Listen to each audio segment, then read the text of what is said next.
I couldn't believe what my reports were telling me.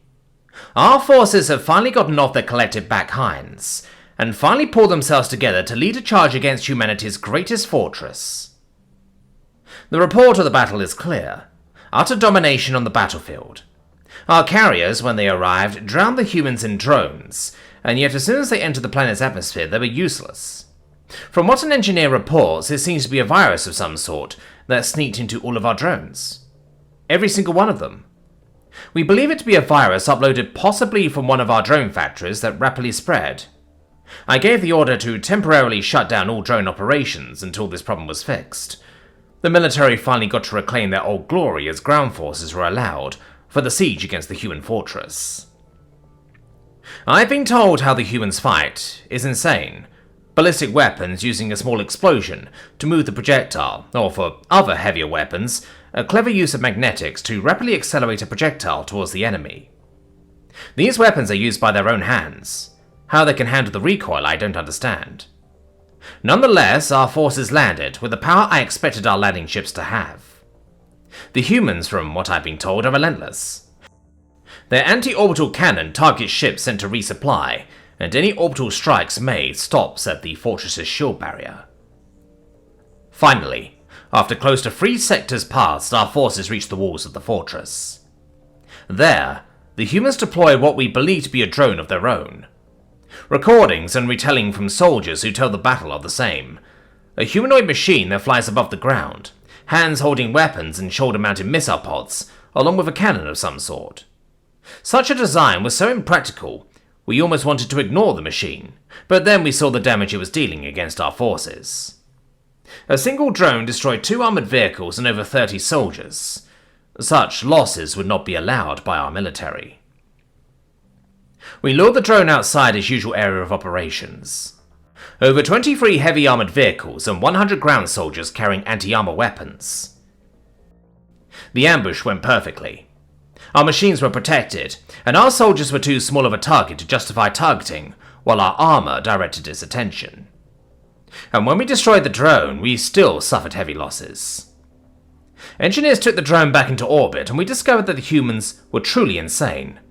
The drone was operated by a human from the inside.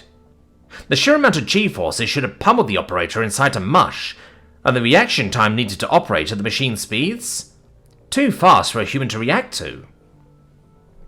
We tore the drone apart piece by piece, and learned how they worked. The human was directly connected to the machine. They moved it like they would their own body. It explained why there were no physical controls on the inside of the drone.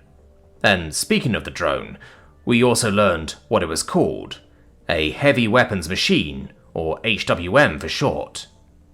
Onboard recordings of the pilot speaking to seemingly his headquarters revealed that they rather call the machine a mech than anything. I had our information gatherers learn as much as they could about what this mech was. The idea has existed for centuries. Originally a purely fictional machine, humanity's collective awe as such a horribly designed idea has led to them forcing the idea into practicality. Public recording of these machines in arena-esque battles was not good. Weapons of unholy size and design were used casually. The ability to change the entire machine's shape from multiple arms to quadrupedal legs, anything and everything was possible.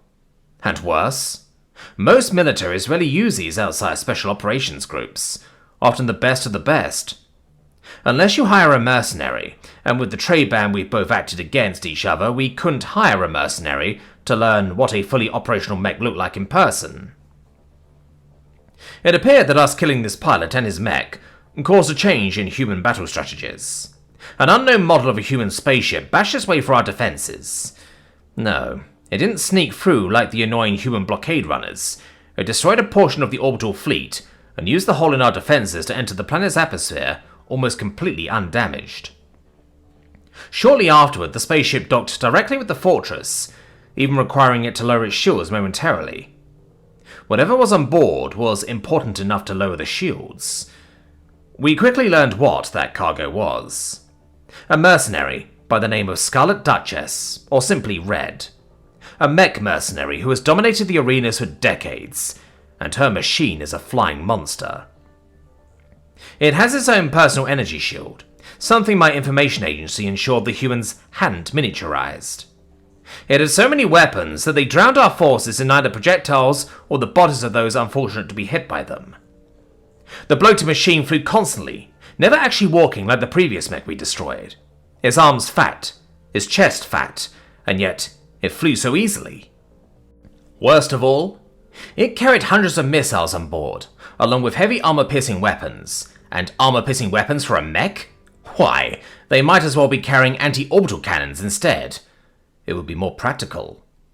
The blasted machine was destroying our cargo ships or troop transports, almost as fast as it was killing our actual soldiers. We've done some research on the pilot and the machine. No one knows its origins, including the pilot, and yet they've dominated for decades. She specializes in just about everything. And she moves from client to client in her own transport ship, which was likely our unknown human ship that entered the fortress. So now I have to make a decision.